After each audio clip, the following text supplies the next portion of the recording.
Պարոն վարչապետ, իմ հարցը ևս վերաբերում է Ադրբեջանի տարածքով Վրաստանով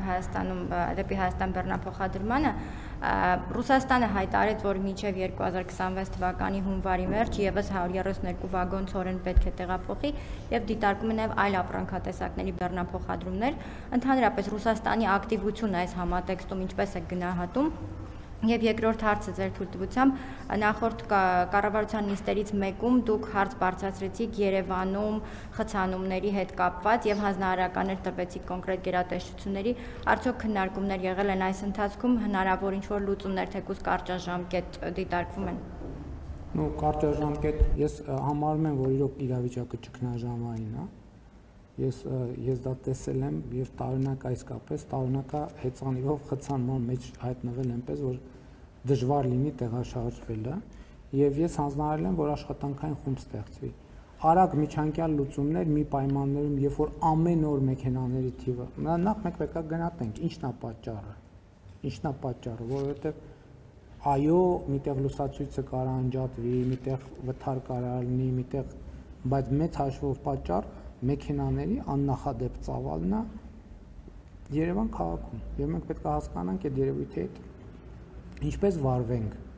երբ հնարավոր է նաեւ դժվար լուծումների անհրաժեշտություն լինի բայց մենք պետք է ընտրություն կատարենք կամ յոլա ենք գնում իհարկե գիտեք ինչ խնդիրը տեխնիկական կարգավորումների եւ լավարկումների տեղ միշտ էլ կա բայց հասկանում եք մեքենաների թիվը նախ ահռելի է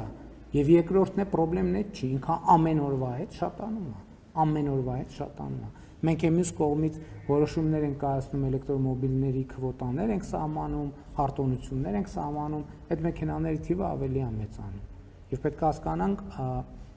բան չի Երևանի կարողությունները փողոցների անսահմանափակ չեն եւ սա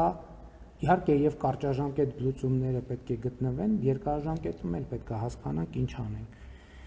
Ինչպես եմ գնահատում Ռուսաստանի Դաշնության ակտիվությունը երկաթուղու հետ կապված, ես ողջունում եմ Ռուսաստանի Դաշնության ակտիվությունը երկաթուղու հետ կապված եւ ուզում եմ բոլորիս հիշեցնել, որ երբ որ օգոստոսի 8-ից հետո հնչում էին այդ թվում փորձագիտական գնահատականներ, որ Ռուսաստանի համար սա նեգատիվ զարգացում էր, Իրանի Իսլամական Հանրապետության համար սա նեգատիվ զարգացում էր, դիրքորոշում ինչ էր։ Մենք ասում ենք ոչ Այս որոշումը նպաստելու է այդ թվում Հայաստան-Ռուսաստան հարաբերությունների զարգացմանը եւ խորացմանը։ Եվ ձեր ասածը ընդհանրապես տեսեք 3 ամիս հետո մենք արդեն ունենք կոնկրետ զարգացումներ 130 վագոն մենք պատկերացնում ենք չէ 130 վագոնը քանի բեռնատար է Ես ողջունում եմ այդ ակտիվությունը եւ Ուզում եմ ընդգծել, որ դա լիարժեք համապատասխանում է օգոստոսի 8-ից հետոյի զարգացումների մեր պատկերացումներին։